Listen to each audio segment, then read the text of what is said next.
Sa landas na walang patutunguhan, wari nag-isa at walang malapitan.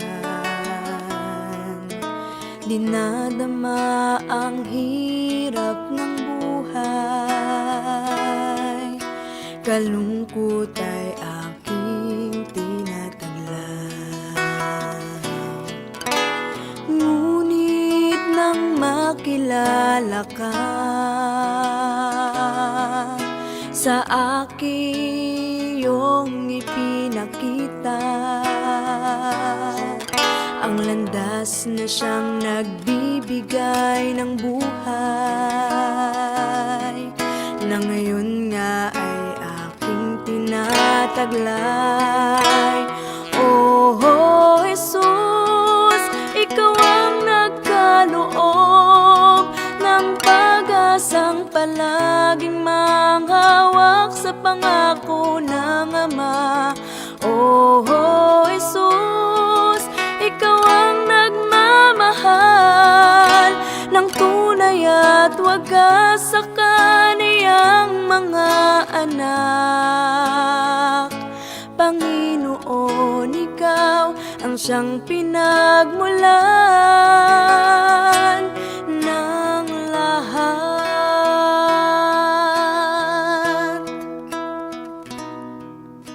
Kung minsan ako ay nanghihina dahilan sa makamundong aking ginagawa, hindi makita ang iyong pagpapala, pasasalamat ay nawawala na. Muli ay nakilala ka, sa akin iyong ipinakita ang landas na siyang nagbibigay ng buhay, na ngayon nga ay aking tinataglay. Oh, Jesus, ikaw ang nagkaloob ng pag-asang palaging manghawak sa pangako ng Ama. Oh, Jesus, ikaw ang nagmamahal ng tunay at wagas sa kaniyang mga anak. Panginoon, ikaw ang siyang pinagmulan ng lahat. Oh, Jesus, ikaw ang nagkaloob ng pag-asang palaging manghawak sa pangako ng Ama. Oh, Jesus, ikaw ang nagmamahal ng tunay at wagas sa kaniyang mga anak. Panginoon, ikaw ang siyang pinagmulan. Panginoon, ikaw ang siyang pinagmulan ng lahat.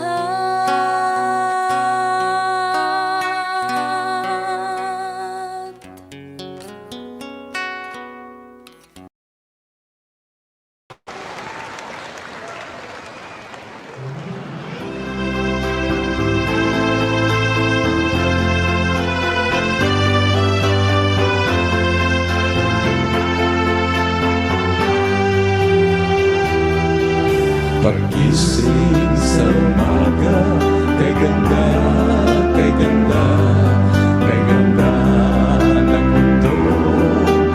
Ginawa niya, ngayon ko lang nakita ang ganda ng mundo.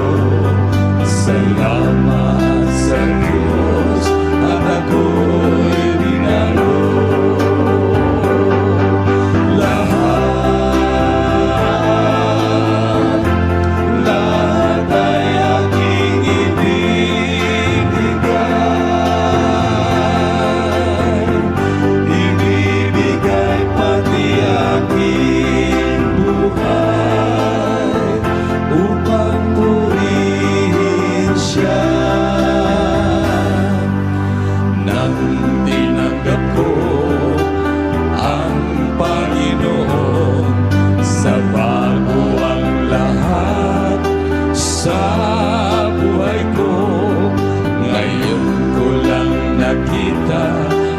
ulan ng mundo. Salamat sa Diyos at ako'y nabago. Lahat ay aking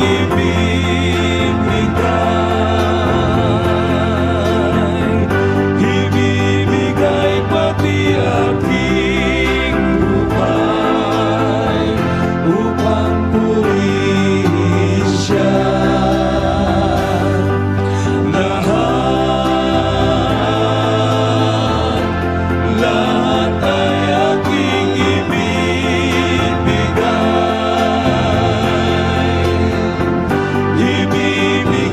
pati aking buhay upang purihin siya. Upang purihin siya.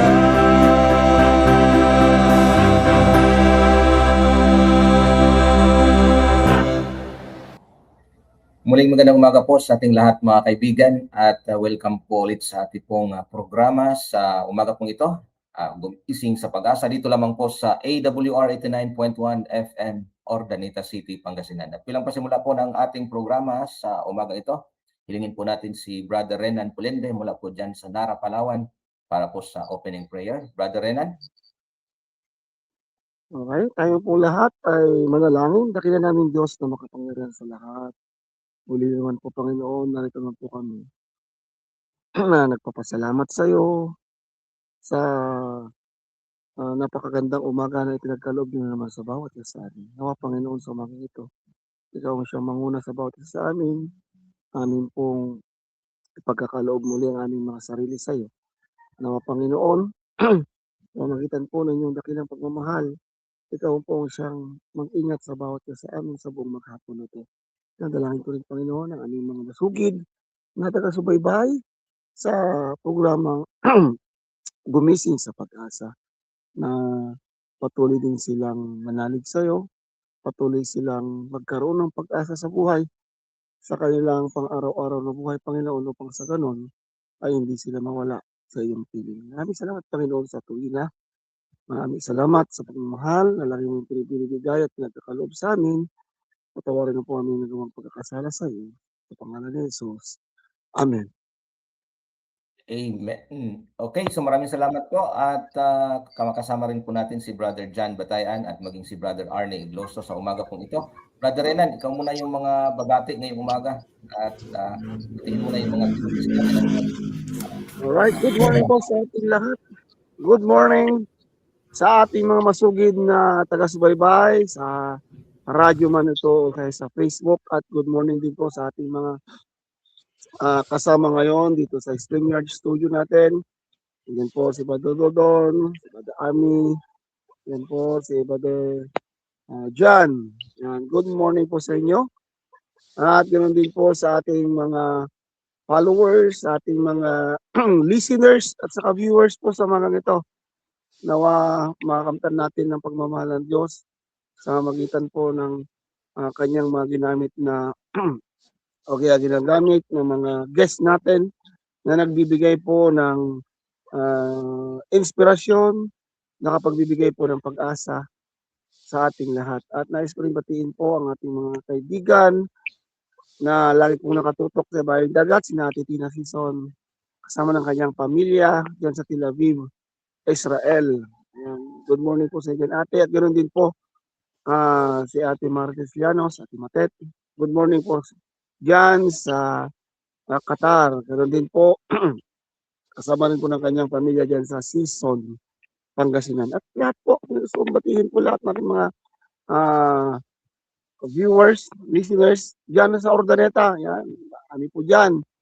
Hindi ko nababanggitin po yung mga pangalan. Alam ko po, napakarami po natin dyan listeners at saka viewers. At hindi lang po dyan, pati na rin po sa Karatig Bayan, Singgan, good morning po. Bakag, Bilyasis, good morning. Rosales, yan, Carmen, yan, good morning po. Maging dyan sa Binalonan, papunta ng Artacho, kaya papunta po dyan sa Sison. Good morning po sa ating lahat. Back to you, Brother Don. Okay, maraming salamat po Brother Renan. Brother Jan, sa iyong mga pagbati ngayong umaga. Good morning po muli sa inyong lahat, mga kapatid at mga kaibigan. Sa umagang ito ay tayo po ay nagpapasalamat sa Panginoon na naman sa atin pong sa kanyang ginawa na paggising sa atin sa umagang ito. At gusto kong batiin ang lahat ng mga nakikinig sa kanilang mga radio, sa kanilang mga tahanan. Good morning po sa inyong lahat, mga kaibigan at mga kapatid. At ganoon din ang mga kasama natin sa atin pong live stream media ngayong umaga sa Gumising sa Pag-asa ng nakabukas ng kanilang mga cellphone sa Facebook Live na atin pong ginagawa ngayong umaga. At gusto ko kong batiin din ang mga kapatid natin sa mga ibang lugar dito sa Pangasinan at ganoon din sa iba't ibang lugar sa Benguet, sa Baguio, sa Abra at ganoon din sa Ilocosur at ganoon din ang nasa ibang bansa. Good morning, magandang hapon at magandang gabi po sa inyong lahat. At ang aking kasama ngayon si Sir Renan, si Brother Arnie at ganoon din si Pastor Dodon. Good morning po sa inyong lahat. Okay, maraming salamat po Brother Arnie sa iyong mga greetings sa pagbati ngayong umaga. Good morning, AWR Ordanita. Karating ko lang po kagabi ng 11 o'clock dito sa Baguio. Napakamalamig. Nais kong batiin po mismong taga rito po sa Baguio ng Irisan, Barangay Irisan, Baguio City, sina Margie and Philip, anak ko po, ano? At sina Bayaw Randy at Ludes Tapnyo. Nais ko rin pong batiin si Nanay Mila Brinyo, ang itinuturing ko pong nanay dito sa Barangay Irisan, Baguio City. Ganon din po si Ate Manuela Balagio. At ganon din po si Ate Esther Maygayig. Magpagaling po kayo. At nais ko batiin yung ating head elder, si Engineer Stephen Capuyan, maging si Elder Eliser Garcia. Kumusta po kayo, Sir Badibal? At saka si Ma'am Lesa. At nais ko pong batiin din si Ophelia Gasib at ang kanyang mga kapatid. Yan, mga engineers dito po sa Baguio City, pero sila po yung mga masisipag aktibong Seventh-day Adventist dito po sa Irisan Seventh-day Adventist Church. At nais nating batiin yung mga taga Podtol Apayao, na kung saan galing po tayo doon ng ilang taon. Ano po? Sina Ate Rosita Borcio Buwaay, Ma'am Christina Rominket, Sanilin Agnaraingay, ganun din si Ma'am Aprina Paradkio. At ganun din po si Ate Nitz Poster ng Australia at ganun din po si Sir Dion Bitibit na taga Flora Apayao, pero ngayon siya po ay nasa Virgin Island, British. Siya po ay nanonood po sa atin dito sa programa ng AWR Ordanita. Batiin ko na rin po sa Castillo Zambales, sina Inday Lina and Manuelando Diaz or Diaz family. Nanonood po sila and hello Darlene Tan. Darlene Diaz Tan and family. At ganoon din po, binabati ko po ang nasa Leland Drive na inalisan ko kahapon. Sina Hana and Marmar Lopez, si Mami Rodora, si Kim Igloso Vina and Paul Igloso sa Leland Drive, Old Philippine Publishing House, dyan po sa Caloocan City. At nais ko pong batiin din ang ating taga dyan po sa Artatso ano po. Una kong batiin po si Elder Arnold Galutan, ating kaibigan. Ganon din po si Ma'am Linda and Sir Moreno dyan po sa Artatso Pangasinan, Season Pangasinan. Back to you, Sir Dodon. Yan lang. Okay, maraming salamat po Brother Arnie. At palaging nakikinig po at nanonood po sila ngayon, Sister Linda and Brother Moreno Valdez, no? Kasama po natin yan sila doon sa Pinalpal. Actually, sila po yung nag-aalaga din sa church ng Pinalpal kung saan tayo po Field School. Kasama na rin po doon sa, umaakyat din po yan sa atin doon sa boundary na ng Benguet, no? Yung tuba. Yan, at pinabati ko ng good morning si Brother Ruben Panelo. Yan, nakikinig po sa atin dyan sa Sitio Lubas, Ansagan, Tuba, Benguet. At maging sila ni Brother Daniel and Sister Nancy, no? Dyan sa Sitio Lipit.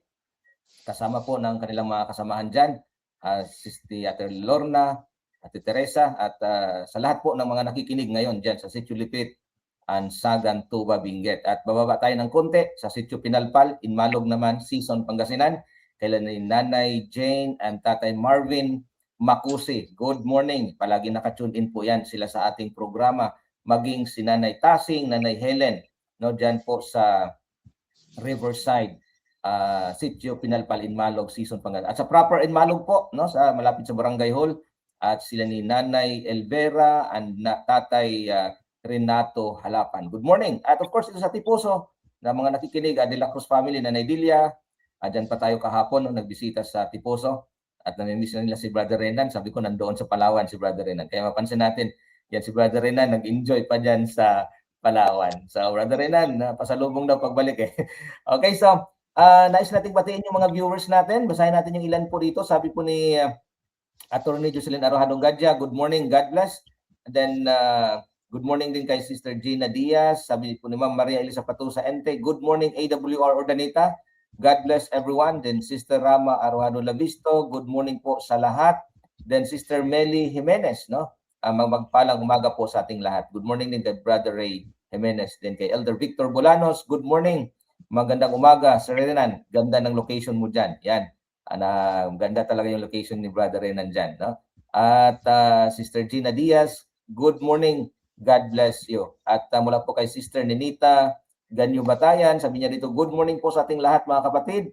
Then Sister Dalitike, good morning everyone. So maraming salamat. At bago tayo dadako sa ating trivia, hilingan natin ng kunting pagbati si Brother Jomari Pardillo sa umagang ito. Brother Jomari, sa mga greetings muna ngayong umaga. And isa pong pagbati ng magandang umaga sa lahat po ng ating mga taga-subaybay. Kayo po sana ay nasa mabuting kalagayan. Akin pong binabati ang akin pong mga kaibigan dito sa Northern Luzon Adventist College.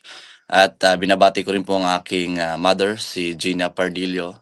At ganoon din po ang aking partner na si Kyra. Ayan. At salamat po Brother Dondon sa inyo pong pag-imbita na maging kabahagi ng ating pong programa ngayong umaga. Okay, so maraming salamat. Mamaya po balikan natin si Brother Jomari at tayo po dadako na mga kapatid, mga kaibigan sa ating pong trivia na pangunahan po tayo ni Brother Arne Igloso.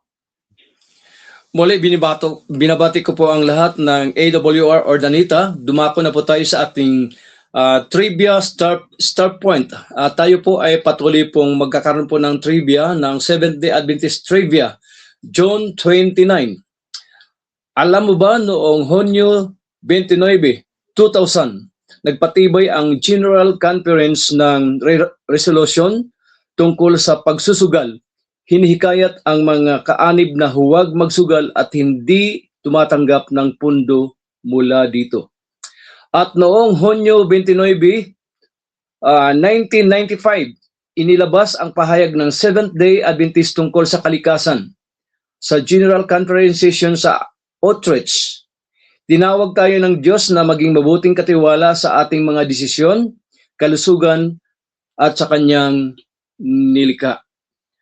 At Hunyo 29, ang sabi dito, ano ang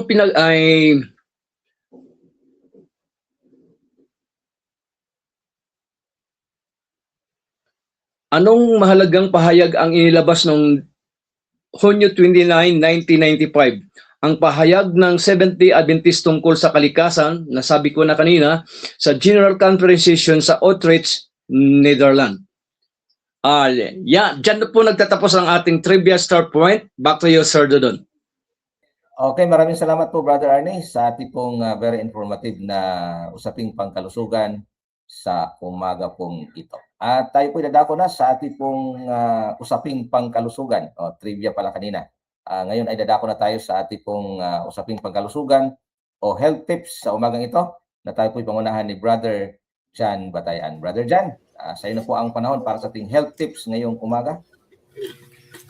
Good morning po muli sa inyong lahat, mga kapatid, at gusto kong ibahagi sa inyo ang ating pong health tips sa umagang ito na kadalasan mga kapatid na kapag tayo po ay kapag ang atin pong likod ay sumasakit, ang ating pong lieg ay sumasakit, ganoon din ang ating balikat. Ito po ay kadalasan nanggagaling sa maling postura ng ating katawan, sa ating pagtulog, sa ating pag-upo, at sa ating pong paglalakad. Kaya nagkakaroon ng mga sakit ng ating pong mga katawan. Ano ang dapat nating gawin kapag meron tayong mga sakit sa likod, lieg at balikat? At kung tayo po ay nakaupo ng matagal dahil sa trabaho o sa pag-aaral, ito rin ang isang dahilan kung bakit ang atin pong katawan ay nagkakaroon ng sakit. Ano ang dapat nating gawin? Tumayo at mag-unat bawat 30 to 60 minutes na tayo po ay palaging kung tayo nakaupo o kung tayo ay nagtatrabaho na hindi gumagalaw ay dapat na tayong tumayo bawat isang oras upang ang katawan natin ay ma-stretch. At ganoon din maglakad ng 2 o 5 minuto bago bumalik sa atin pong mga ginagawa. At ganoon din gumalaw o mag-stretch paminsan-minsan kahit tayo po ay nakaupo o nakahiga o naglalakad.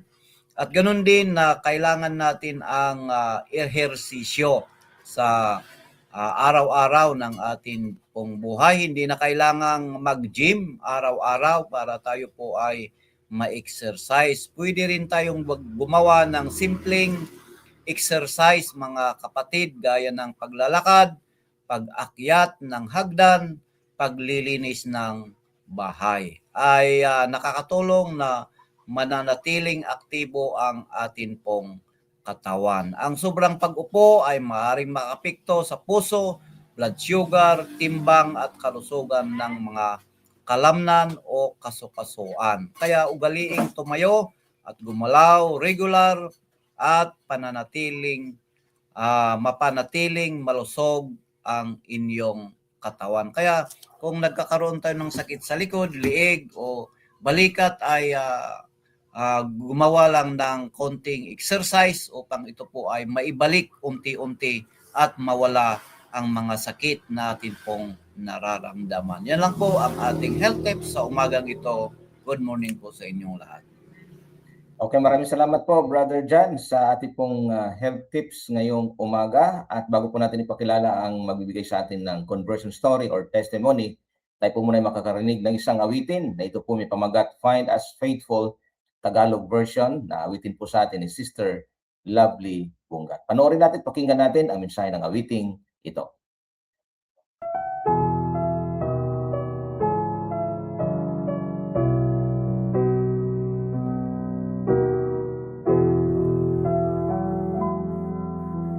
Manlalakbay tayo sa makitid na landas at nauna na sa atin ang iba. Mga banal na buhay ang kanilang inalay bilang isang patunay sa pagmamahal nila. Napapaligiran tayo ng madlang tao. Mamuhay tayo ng ibig ng Diyos. Tulad ng mga nauna, mag-iwan tayo sa iba ng mabuting ay di mawala. O sana lahat tayo ay maging tapat at maging isang ehemplo sa lahat. Ang bawat hangarin, pati buhay natin, maging ilaw na aakay sa iba. Pananalig sana natin makita nila.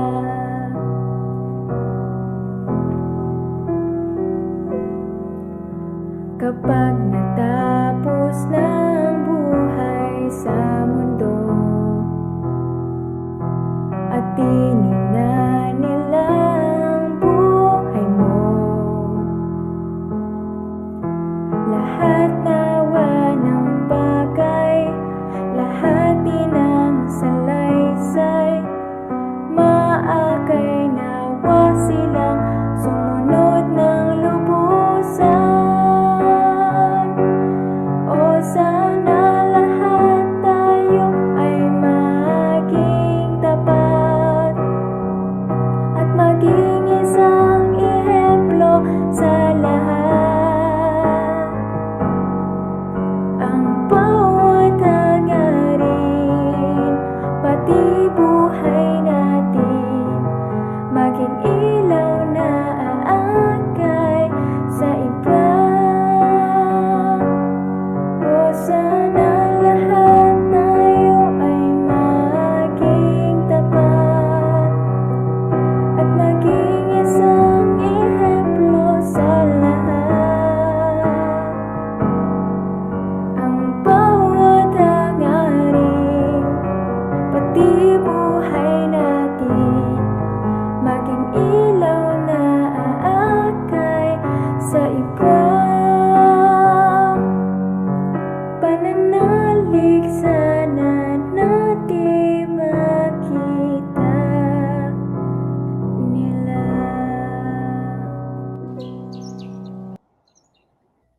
Amen. Maraming salamat po sa napanganang awitin na ating narinig sa umagang ito. At sabi ni Brother Ardy Gloso, good morning po sa ating lahat, AWR family and viewers. At mula po kay Brother Victor Bolanos, binabati ko ang mga sa Davao, Elena Barakel, Toto Bolanos, Dong Libaton, at sa kasama ko dito sa bahay, sila ni Perla at RV na naghandang papasok sa school. So good morning, no? At sabi po ni Sister Irene Alfredo Philip, naragsak ang bigat, tayo kakabsat, iti apo. So maraming salamat po, Sister Irene Alfredo Philip. Ngayong umaga po, mga kapatid, mga kaibigan, ang magbibigay po sa atin ng testimony, siya rin po ay isang theology student ng Northern Luzon Adventist College dito po sa bahagi ng Artatso, Season, Pangasinan. Siya po ay walang iba, si Brother Jomari Pardillo. Brother Jomari, good morning sa inang panahon para sa ating conversion story or testimony ngayong umaga. Ayan, maraming salamat po Brother Dondon sa pagkakataon na meron tayo upang makapagbahagi ng salita ng Panginoon at ng akin pong karanasan kasama niya. At ang akin pong conversion story ay hindi katulad ng ibang conversion story. Nung panahon po na ang family ko ay naging Adventist way back 2005. So hindi pa po ako agad naging Adventist noong mga panahon na yon. So sila yung naging unang Adventist. May mga pumupunta sa kanila at nung mga panahon din na yon ay active na active din yung mga Adventists, ano. At nagpapasalamat din ako sa parents ko dahil sila yung isa sa naging daan din upang mabuksan sa akin yung pananampalatayang Adventist kung saan ako naroon ngayon. Sa ngayon, ako po ay student dito sa Northern Luzon Adventist College, third year student. At sa ngayon ay nandito po ako, no, sa Season, Pangasinan. At mamaya po ay meron din klase, no. So ito po ang aking short conversion story. At akin pong pinapasalamatan ang lahat po ng patuloy na sumusubaybay sa programang ito. Sa pagpapatuloy po, way back 2005 nung aking pong family ay naging Adventist, unti-unti po, no, sila po ay na-convert, nagsimula po sa aking parents hanggang sa aking family. Nung dumating po yung panahon habang lumalaki ako, kasi bata pa po ako noon, no. So habang lumalaki ako, namumulat sa isipan ko na meron talagang Diyos na lumikha, no? Especially yung tatay ko kasi mahilig magbasa ng Bible at palagi niya rin sinasabi na merong Diyos, no? So nung elementary ako, although alam kong may Diyos, pero parang ah, sure kung siya ba ay sino ba talaga siya? Ano ba talaga siya or kung siya ba talaga ay nag-e-exist, ano. Pero nung tumungtong na ako ng bandang grade 6 sa panahon na yon mga way back 2017, nag-join ako sa BOY or Boys of Youth, okey. Kasama ko dun yung aking kapatid at yung mga kabataan dito sa Bulacan, sa North Bulacan 2 District, ayan. So nung panahon na yon, siyempre bata pa din ako, ano, ang nangyari may mga Bible study noon pero hindi ko gano'n masyadong naiintindihan, ano. May mga Bible study pero parang hindi ko pa talaga siya na-absorb. And then nung May 13 nabinyagan ako sa pananampalatayang Adventist. So tinanggap ko yung pananampalatayang Adventist pero sa panahon na yun hindi pa talaga ako nako-convert, ano. At nung mga panahon din na yun, hindi ko pa gano'n kalalim na napag-aaralan yung Bible. So, fast forward tayo, nung panahon na dumating yung 2019 merong programa ng sa mga kabataan, ano yung noon ay theme ay Be the Sermon, ano.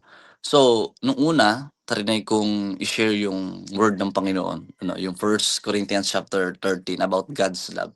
Pero kahit ako hindi ko maintindihan ano bang ibig sabihin ng God's love, ibig sabihin ng minahal ka ng Diyos, no, ibig sabihin na nandiyan siya, no. So sinusubukan ko din nun maging active sa ministry, nagkaroon din ako ng position sa district as Vice President Social. But then, yung conversion ay hindi ko pa rin talaga fully nararanasan. Although naging active ako sa ministry until dumating yung time ng 2020 nung pandemic. Ayan. So diyan na nagsimula, ano. So dahil pandemic, hindi ka makalabas, ano. So nagsimula ako sa online, ano. Nung panahon na yun uso kasi yung mga debate, eh. Usong-uso yung mga debate sa online, ano, sa stream. And then nung panahon din na yun, nagsimula akong mag-aral ng Bible. Hindi para, siguro mas makilala ang Panginoon, kundi para matuto paanong depensahan yung aral ng Adventist, papaano ko papamalian yung mga maling aral ng ibang sekta. So ang nasa mindset ko noon, nung nag-aaral ako ng Bible, papaano ko dedepensahan yung aral ng Panginoon. So sinubukan kong mag-aral ng Biblia although hindi gano'n kalalim, although hindi ako magaling sa Biblia.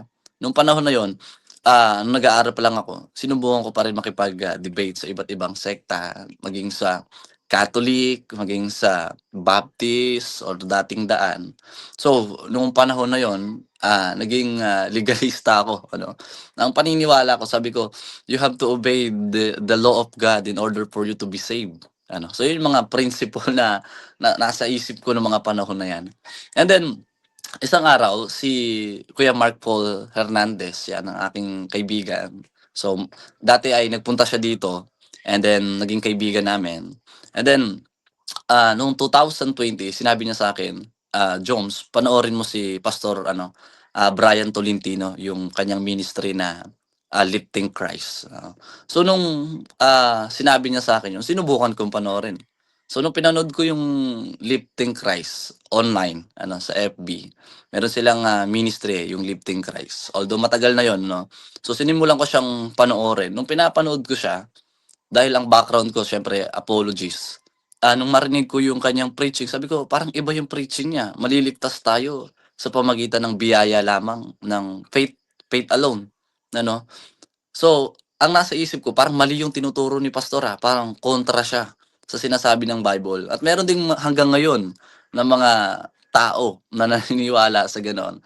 So, ang nangyari nung panahon na yon, sabi ko parang mali yung aral ni pastor, And then nagsimula akong pakinggan, nagsimula ko siyang panoorin, yung mga reels, yung mga short clip niya sa Facebook. And then parang habang pinapanood ko siya, parang may iba akong nararamdaman. Parang mas nararamdaman ko na mas nakikilala ko yung Panginoon, mas nararamdaman ko yung pagmamahal niya. And then habang pinapanood ko siya, dun ko mas naintindihan ano bang ibig sabihin na tinanggap mo si Jesus. Ano bang ibig sabihin ng pinatawad ka sa iyong kasalanan? Ano bang ibig sabihin na siya ay namatay para sa'yo? No, no. So nung pinapanood ko siya, nung naririnig ko yung sermon ni Pastor Brian, dun ko naramdaman na minahal at tinanggap ako ng Panginoon. And I believe dun talaga nagsimula yung conversion ko. Although nabinyagan ako nung May 13, 2017, pero yung aking conversion kasi ay hindi nagsimula doon. Although yun yung beginning, pero mas malaki naging impact sa akin ng online ministry ni Pastor Brian. Hanggang sa nung panahon na yun, mas pinili ko ng kilalanin ng Panginoon. Every time na nag-aaral ako ng scripture, yung dating mindset ko na para makipagdebate, para patunayan kung ano bang totoo, naging mindset ko na ay papaano ko ba mas makikilala si Kristo. And then na-realize ko sa buhay na ang pinakamahalagang bagay na dapat meron ka ay yung relasyon sa Panginoon. And then, after nun, instead na ang aking pag-aaral ay nakatuon sa papaano ko papatunayan yung aral, ang naging sentro ng aking pag-aaral ay yung kaligtasan. Paano ginawa ng Diyos yung kaligtasan, paano nabuo, no? So, yung naging main study ko ay yung soteriology, So, yung soteriology, yun po yung study of salvation, So, nung naging favorite ko siya kasi ang dahilan, nung nakilala ko si Kristo, dun ko rin nakilala yung pagiging makasalanan ko. Nung nakilala ko si Kristo, dun ko rin naintindihan na hindi pala ako karapat-dapat sa kanya. So, nung pinapanood kong patuloy yung ministry ni Pastor Brian Tolentino, nung every time na pinapanood ko yung sermon niya, tsaka yung revival niya, parang nare-revive din talaga ako. Although, parang napakasimple lang, kasi online lang siya, online ministry. Although nagpupunta sila sa iba't ibang lugar, pero sa church namin, parang once pa lang ata sila nagpunta. Pero yung online ministry nila na yun, napakaraming tao ang na-bless. Kaya I believe na sa kahit anumang paraan, maging online ministry man yan, kahit mag-post ka lang ng verses or mag-share ka lang ng video, yung naitataas mo si Kristo at makikilala siya ng iba, malaking impact yun sa buhay nila. At magiging paraan yun para sila ay hindi lamang mabless, I believe, kundi para sila ay ma-convert. Ang conversion po kasi ay hindi nagsisimula kapag ang tao ay, alimbawa, magaling na siya sa Bible o kaya naman ay nagpabinyag na siya. Although, part siya, pero ang tunay na conversion po kasi ay nagsisimula kapag ang tao ay nagsimulang kilalanin si Kristo at nagkaroon ng malalim na relasyon sa Kanya. So, maaari na nakikipagdebate ka, maaari na may alam ka sa Biblia, pero hindi yun nag-assure sa atin na tayo tunay na converted na. Although, ang bawat isa sa atin may kanya-kanyang experience, may iba't ibang paraan, pero ito yung aking karanasan kung paano ko na-convert. So ito yung karanasan ko kung paano ko naintindihan at nagkaroon ng malalim na relasyon sa Panginoon. So, nung panahon din na yon, nagsimula din ako maging active sa ministry. Hanggang sa niloob ng Panginoon na makapag-aral ako ng pagpapastor or theology student. So, noong mga panahon din na yun, nagpatuloy akong itaas ang pangalan ng ating Panginoon Jesucristo, ipangaral yung kanyang kabutihan. And every time na mag-i-speak ako sa mga crusade, sa big churches, small churches, or kahit saan pa man, palagi kong itinataas ang kabutihan at pagliligtas ng ating Panginoon. Yun ay dahil naintindihan ko mula sa ministry ng Lifting Christ, yung pag-ibig at ang pagliligtas niya. Although, nung sa pagkakataon ng buhay ko, may mga lapses ako, may mga mistake, pero doon ko mas naintindihan na mas mahal ako ng Panginoon, even doon nagkakamali ako.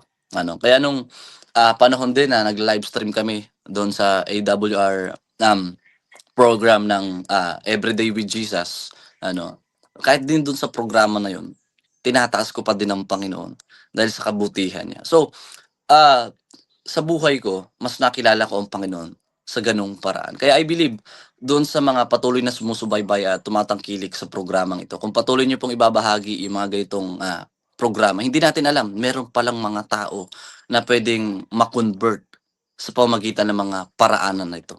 Ano, kaya I hope yung mga sumusubaybay po at nakikinig sa atin, I hope tayo po ay na-inspired na kahit pala sa mga simpleng paraan lamang, katulad ng pag-share, pagpo-post, o kahit anumang paraan, ay maaari tayong gamitin ng Panginoon upang maging pagpapala sa iba at gamitin upang sila ay dalhin sa paanan ng ating Panginoong Jesucristo. Nakuwento ko nga rin sa aking partner, si Ami Kyra. Siya po ngayon ay teacher sa Bicol, ayan.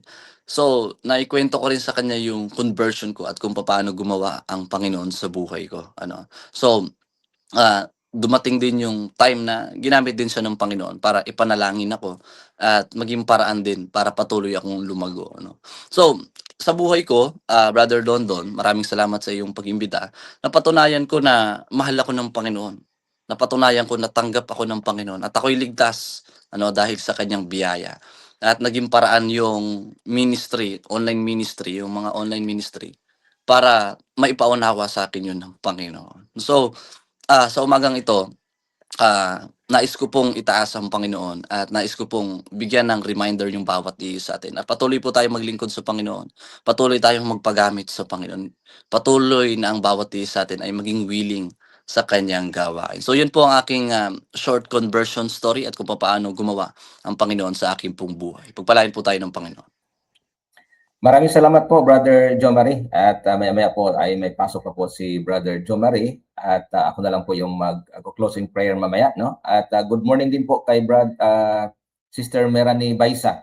Happy day to each one of us. So maraming salamat at good morning, no, kay Brother Bien. Diyan din po sa Karusukan. Sa ating pong mga listeners na nakikinig po diyan sa Karusukan, magandang umaga rin po sa ating lahat. Karusukan Asingan, Pangasinan. Okay, so bago tayo dadako sa ating pong closing prayer, tayo po ay makakarinig ng isang awitin na ito po ay may pamagat na ang aking kinabukasan. Panoorin natin, pakinggan natin ang mensahe ng awiting ito.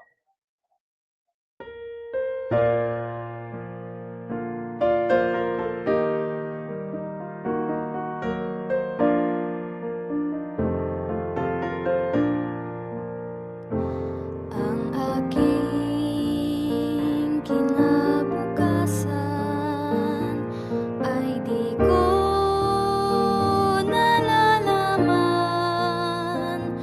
Ako'y nabubuhay lamang sa tulong ng may kapal. Anumang kapangyarihan, walang pangangambahan, pagkat ang aking kasama, siyang nakakaalam. Ang aking kinabukasan, di ko maunawaan,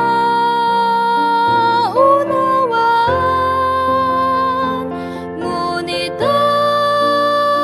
aking nalalaman, hawak niya aking kamay. Ang aking kinabukasan, maaaring kahirapan,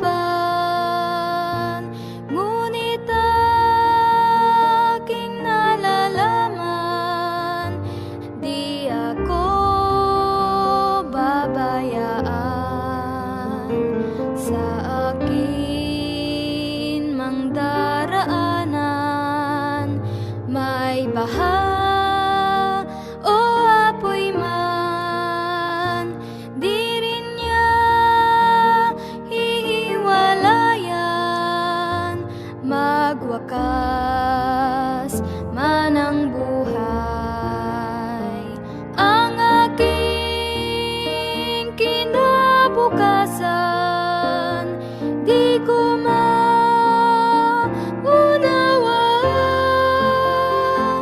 ngunit aking nalalaman, hawak niya aking kamay.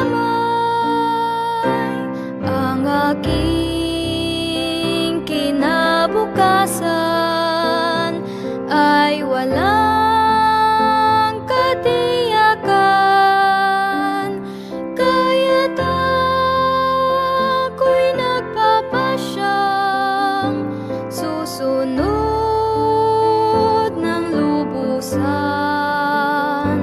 Akin munang hahanapin ang kaniyang kaharian, pagkat ang lahat ng bagay ay siya ang nagbibigay. Ang aking kinabukasan di ko maunawaan, ngunit aking nalalaman, hawak niya aking kamay. Ngunit aking nalalaman, hawak niya aking kamay.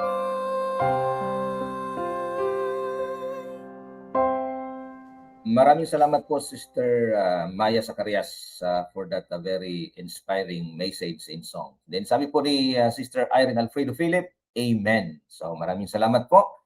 At ngayong umaga mga kapatid, mga kaibigan, wala po tayong special prayer request na ating pong natanggap. Ngunit sama po natin sa pangkalahatan. Lahat po ng may mga karamdaman na nawa po ay dampian ng ating Panginoon na kanyang mapagpagaling na kamay. At sana mabigyan po tayo ng good health ang bawat isa sa atin. So amin pong na-request na tayo po ay yumuko para po sa ating panalangin sa umaga pong ito. Makapangyarihan at mahabagin namin Panginoon, kami po ay nagpapasalamat sa inyong kabutihan na inyong ipinagkaloob sa bawat isa sa amin. Salamat din po sa testimony na aming pong narinig na sana ito po ay magbibigay kalakasan sa bawat isa. Ngayong umaga, dinudulog po namin Panginoon ang aming mga kapatid at mga kaibigan na sila po ay may mga karamdaman, nawa po inyo silang dampian ng inyong mapagpagaling na kamay upang kanila pong matamasa ang kagalingan. Nadalangin po namin na ang aming po mga kapatid dyan po sa Pinalpal, na nawa po Panginoon, kayo po ang magabay sa kanila higit sa lahat, ang mga bagong nabinyagan, na sila po ay maging matatag sa kanilang pananampalataya sa kabila ng mga pagsubok na kanilang mararanasan. Dadalangin din po namin ang pamilya ni Brother Ruben Panelo, na kanya pong hangad Panginoon, na sana ay makasama niya ang kanyang pamilya sa pagsamba din Panginoon. Dadalangin din namin ang pamilya po ni Brother Daniel, ni Nanay Nancy, dyan po sa Sitio Lubas, na patuloy niyo po silang gabayan at higit sa lahat ang pagbibigay ng magandang kalusugan sa Sitio Lipit, Ansagan, Tuba, Benguet, Panginoon. Na nawa, kayo po ang manguna sa kanila at ang kanya pong mga anak, apo, ay makakasama na rin po niya sa pananampalataya, Panginoon. Dinadalangin po namin si Nanay Tasing Colyantes at si Nanay Helen Bakilid, na sana ay makasama rin po namin sa pananampalataya at higit sa lahat, bigyan din po sila ng magandang kalusugan. Maging si Nanay Elvera and Tatay Renato Halapan, dyan po sa Inmalog, Season, Pangasinan, Panginoon. Sila po ay palaging nakikinig sa programa at nag-aaral din po ng iyong banal na salita. Sana Panginoon ay aming matuklasan din ang katotohanan upang sa ganon, makasama din po namin sila sa paglilingkod sa inyo. Dalangin po namin ang mga kapatiran dyan po sa Tipuso. Palakasin din po ang aming pananampalataya, higit sa lahat ang aming pong paglilingkod, Panginoon. Maging sa aming pong mga kapatiran sa iba't ibang dako ng mundo na hindi man natin naabot, Panginoon, sa pamamagitan ng radyo, pero naabot po sa pamamagitan ng Facebook Live. Ang aming din po mga kababayan dyan sa Middle East, Sister Tina Season sa Israel, nawa po Panginoon ang inyong patuloy na pag-iingat sa kanila ay inyo pong igawan, maging ang pagbibigay ng magandang kalusugan. Ngayong umaga, kami po ay humihingi ng kapatawaran ng aming mga kasalanang nagawa sa inyong harapan. Lahat ng ito ay aming inihiling sa pangalan ni Jesus. Amen. So good morning po mga kapatid, mga kaibigan, at makasama ulit natin sa ating parting words o pamamaalam ngayong umaga si Brother John Batayan. Brother John, sa ating pong mga parting words o pamamaalam sa ating sa umagang ito. Good morning po muli sa inyong lahat at Gusto kong batiin ang ating mga kapatid na sina Sister Pasita Bagurio, si Sister Gloria Piso, at ganoon din si Sister Sinaida Adulfo. Good morning po sa inyong lahat at ang atin pong napakinggan na istorya ng pagka-convert ni Pastor Joe Marie. At mahalaga talaga ang ganitong Pastor Dodon, yung stream media, dahil hindi natin alam ay marami pala ang nakikinig at naku-convert sa mga ganitong mga bagay at programa. Good morning po sa inyong lahat. Pagpalain tayo ng Panginoon sa umagang ito. Maraming salamat, Brother Jan. Kaya nga po sa ating mga viewers o listeners na sa umagang ito, kung kayo po ay na-bless sa mga programa, hindi lamang po sa programang Gumising sa Pag-asa, sa lahat po ng programa sa AWR na inyo pong napapakinggan at napapanood, marahil pwede po kayong bumisita ng sa mga Seventh-day Adventist churches kung saan po kayo naroroon. No? Dito po sa atin sa bahagi ng Ordanita, meron po tayo dyan sa Palina at maging sa Mabanugbog, no? At higit sa lahat dito sa atin sa Paurido, sa Ordanita. At doon naman po sa bahagi ng Asingan, mayroon tayo sa Karusukan, no? At maging dyan sa Dumampot kung saan si Elder Jan. So, pwede po kayong mag-message sa amin para ma-recommend po namin kung saan po ang pinakamalapit na Seventh-day Adventist Church sa inyo pong lugar. So, kayo po yung na-bless, no? Kaya nga po, Brother Jan, ay hindi natin alam na may mga listeners tayo, lalo na ngayon ay medyo malayo na yung naabot ng ating broadcast. Pwede po sila mag-message po sa atin, no? At para hanapan po natin ng paraan kung ano po ang pinakamalapit na church ng Seventh-day Adventist sa kanilang lokasyon. So yun lamang po mga kapatid. So binabati ko rin po pala dyan po sa ulitin ko po, no, si Brother Ruben Panelo, yan, dyan sa Sitio Lubas, Ansagan, Tuba Benguet, maging sila Brother Daniel and Sister Nancy dyan sa Sitio Lipit. Babawi ako ngayon kasi nung nakaraan, Brother Jan, ay sabi nila, matagal na silang nakikinig, hindi natin nababati sila. Good morning, no? Dyan po sa Sitio Lipit, Ansagan, Tuba Benguet. At of course, kay Nanay Jane and Tatay Marvin Macosi, no, dyan sa Sitio Pinalpal. So good morning. So ang iba ay hindi natin mabanggit ang inyong mga pangalan isa-isa. Good morning din sa Puso,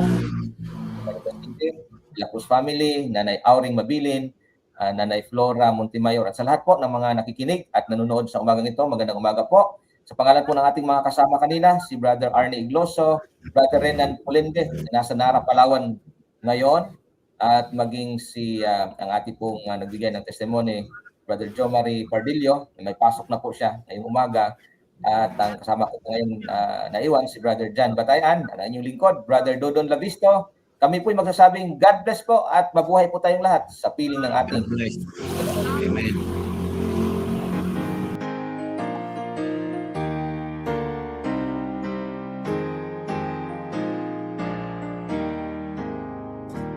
Inatasan ng Diyos na humayo, Iglesia kailangang matanto, pinakalooban ang bawat isa, lahat ay ihahandog sa Kanya. Iglesia at ako'y hahayo, magtungong linitaas ang sulo, pag-ibig ng Diyos ay ipahayag mo, mamuhay ng ganap tulad ni Kristo.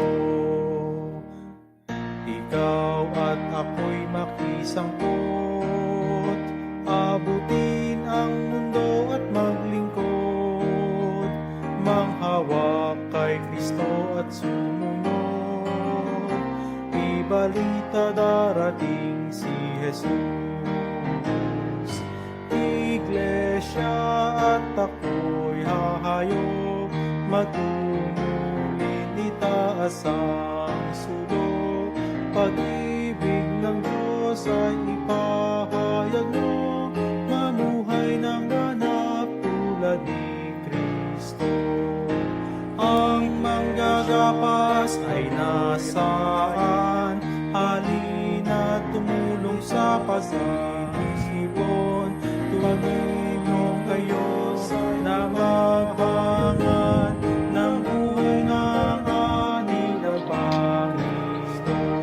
sa kapangyarihan ng Espiritu di ng tao, at ako'y sa inyong panonood sa programang Gumising sa Pag-asa dito sa AWR Ordaneta.